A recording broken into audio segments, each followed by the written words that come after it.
Hey everyone, Leo is here. Not just like the episode, the special one. I have Jan from the team here with me to talk to me about the new ArcBox features. Stay tuned.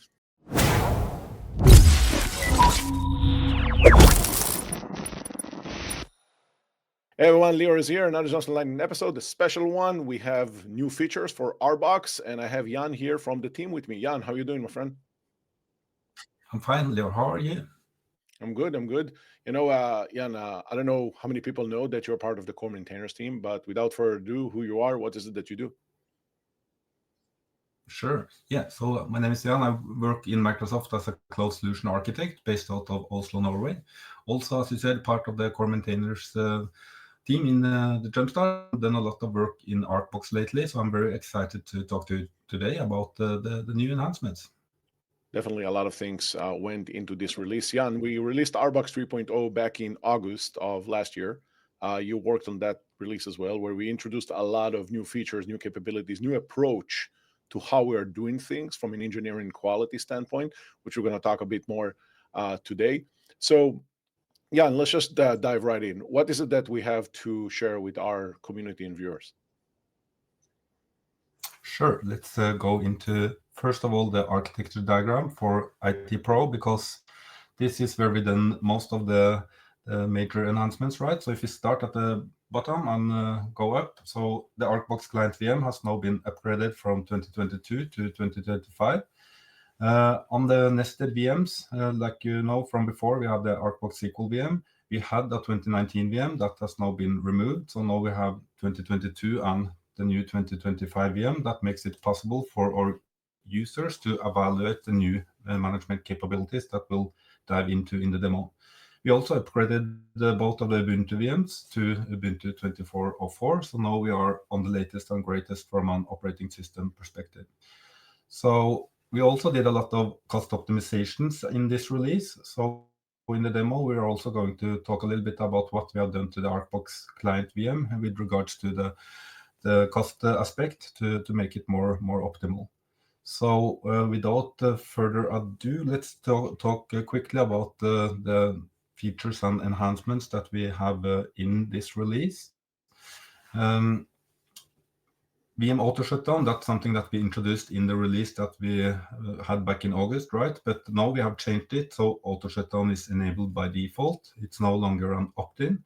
So this is also something like I suppose both you and me, right? We spin up ArcBox pretty often, and it's very quick to just forget about it, and it keeps running and drive costs. So if you have, for example, a Visual Studio subscription with a low amount of money every month, it's you can save a lot of money just to have auto shutdown enabled. So we're very excited about that, helping users to save costs. The other one is the spot pricing. So this is also an exciting capability that we have had a lot of requests for. So basically, you can get a huge discount up to 90% of the monthly cost for the compute part of the VM in discounts. But of course, the drawback is that the VM can be shut down at any given time, because Microsoft, if we need the capacity in our data centers, we can shut down the VMs that have spot pricing to take capacity as needed. But for our use case, which is labs and exploration, right, then we it's not an option if it's being shut down. So that's also a very good option to have, but it's not enabled by default. That's something that the user needs to opt into, right, because it should be a conscious decision. And the third option is regarding the storage. In the past, we had a 1 TB disk, which we really didn't need, but we had to provision with a high amount of storage to get the throughput and performance that we needed. But with SSD v2, we now have 256 GB instead of 1 TB, because now we can adjust the performance without having to balance with the size of the disk. So better performance at a lower cost, basically. So 3 cost optimizations in this release. Yeah, definitely. We talked a lot about the custom optimization as a theme for this release. There are few other gizmos that we'll talk about, especially when it comes to the engineering quality that we that we're keep improving on when it comes to ArcBox. I'm excited. The cost element is something that we've been very intentional on lately, not just in ArcBox, but also in HCI box with, obviously with future releases. So I'm really excited about the custom optimization stuff. I think that when you think about how people are using ArcBox, a lot of, we see a lot of people using it mainly for training, for workshops, like for demos and all of that, which is what was intended for. The costing is critical because this is not something that you deploy in your production. So you don't want to pay on ArcBox too much. So we want to keep it lean as much as possible. Yeah, and I'm excited. Show me the magic. Sure. Let's over to demo environment here. So in this case, I have already deployed ArcBox, right? So I've gone through the getting started page, and here you can find the information about specifically the IT Pro that we're talking about today. So I have already an instance up and running. So let's just go over to the Azure portal. So here you can see gone into the Azure Arc view, gone to machines and filtered to the resource group that I have deployed. So you can see all of the 5 VMs that we talked about earlier on. Let's dive into the 2025 VM because many of the new management capabilities is applicable for 2025, right? So if you go into the menu here and under licenses, Windows Server, you can see that we have this machine is licensed, it's connected, and I have already activated Azure benefits because this takes like 5 to 10 minutes to activate. So I did it before the episode. But basically what this brings to the table for the user is if you go to the documentation, you can see all of the benefits here. So you get all of these services for free, right? Included in the licensing if you have software assurance. So update manager, change tracking, machine configuration, and all of the others that you can see below here. You can see also some of them directly in the portal. So under Windows management, you can see remote support, which will make it easier for customers to get professional support from Microsoft. During a support case, the support engineer can access the device remotely, of course, if the customer have consented to it. So you do it per session, per support case. Windows Admin Center that we have had in preview for a while, that's also part of this capability. So you get it included in this management capability feature. Azure Site Recovery, also possible to evaluate and see how we can protect and replicate the Arc-enabled machine to Azure for disaster recovery purposes. And last but not least, I'm personally very excited about the best practices assessment that by default will run once a week to assess your machine. And here you can see top 10 recommendations in a weighted fashion, right, for various aspects of how your operating system is configured. Yeah, definitely. This is one of the biggest reasons why we push for 2025 in ArcBox. Like when you see the breadth of options that are now getting unlocked, definitely justify the investment here. So, and I'm with you. I think that the best practices assessment is definitely one of those killer features. Generally speaking, we're getting, and you and I were at Ignite last year. We're getting a lot of questions, and it's one of the hottest topic when we talk about Arc-enabled servers in the context of licensing and cost, and how do I take advantage of the things that I already have in the context of, again, licensing.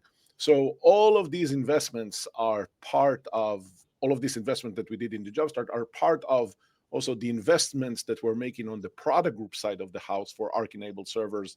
So that's definitely complementing that. So I just wanted to call that out. Yeah, sure. Next, let's the client VM. So here I have a RDP session up and running already.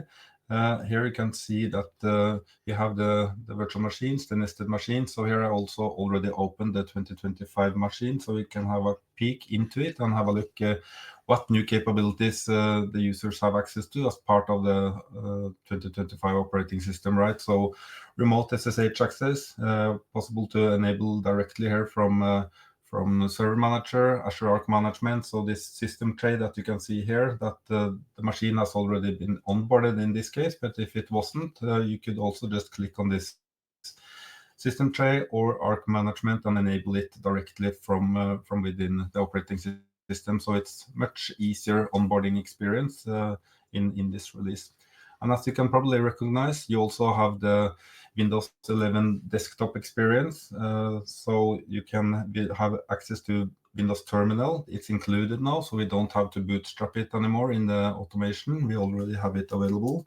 Same with the Winget, right, that we have introduced in ArcBox 3.0 back in August of 2024.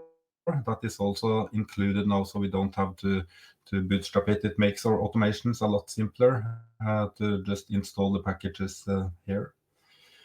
So that's from within the operating system. I also wanted to have a look at the ArcBox Client VM from the management plane, right? So if you go back to the portal and navigate over to the ArcBox Client VM. And here, if we scroll a little bit down, here you can see that we have done some enhancements on the engineering side. Maybe you want to give some context before you dive into the details. Yeah, I mean, it looks relatively kind of non-important, but if you go a bit deeper, when you look at these tags, one of the things that we keep investing on is the reliability of our deployments, right?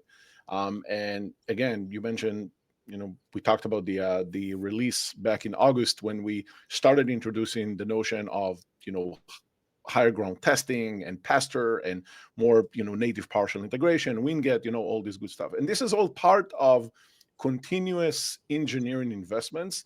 And specifically when you see the testing also represented on the tagging side of things in Azure, like as a native ARM integration and an API endpoint, it makes it much easier to query. It makes it much easier for you to interact with this, with this layer of the deployment. So I really just wanted to call it out, the fact that, the team did a great job on, again, continuing that investment on the reliability of deployment, because we have so many users that, that are enjoying ArcBox, and we want to make sure that, no deployment is failing for any reason. So kudos to the team. Right. Yeah. Yeah, thanks. And also, as you remember from the Arc 3.0 release, we started to adopt Pester, the test framework for PowerShell, to really make sure that we have a successful deployment, right? And with the auto logon feature that we also introduced in that release, the user don't have to log on to the VM to kick off the deployment, right? So now you can actually see, based on the tags here, whether the deployment have succeeded or not without even logging into the VM and navigating around the logs and everything. You can just see it directly from the portal. So we're pretty excited about it. Yeah, loving it. The other thing I wanted to highlight is that the spot option. So if you are opting into that, let's just have a quick look at the parameter file for an ArcBox deployment here in VS Code. So here is a parameter file in Bicep, where I have set up all of the things that I wanted for my specific environment.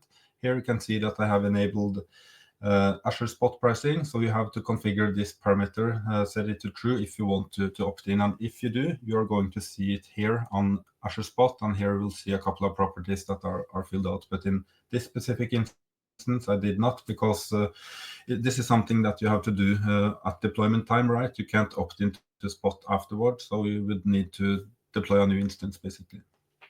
Yeah. The other thing on the cost optimization side of the house is disks. Just 1 second before we go into the disks, I also wanted to highlight for the Spot, the pricing, right? What does it actually mean for the price? So here you can see an example from a V5 series, D8 V5, that we are using for ArcBox without Spot and with Spot. So you can see here 86% savings. This is different from region to region. In West US it's 86, but it's up between 80 and 90%, right? So if you don't shut down the VM, then you can have it running all the time and have a much lower price, as you can see here. Yeah. The last element that we wanted to, or the second last one, is the disks, right? As I mentioned, the data disk has now been changed to 256 and V2. And here we just specify the performance that we need for regular usage, right? But during deployment, we actually maximize this and set it to 80K, so that we download all of the 5 nested VM disks in less than 4 minutes. And that's pretty amazing, I think. final piece to look at on the cost optimization side is the auto shutdown option that we already mentioned. So as you can see here, it's enabled by default now. It will shut down at 6 p.m. UTC. If you want to change this, you can also go into the parameter file, right? We have auto shutdown enabled, but you can opt out if you don't want it. And we also have a couple of other parameters that can change the email recipient. You can change the time, time zone, and so forth. Yeah, So yeah, that's definitely. everything I wanted to show for this. Yeah, tons of optimizations, Jan. And something that maybe people will make some comments is around the auto shutdown.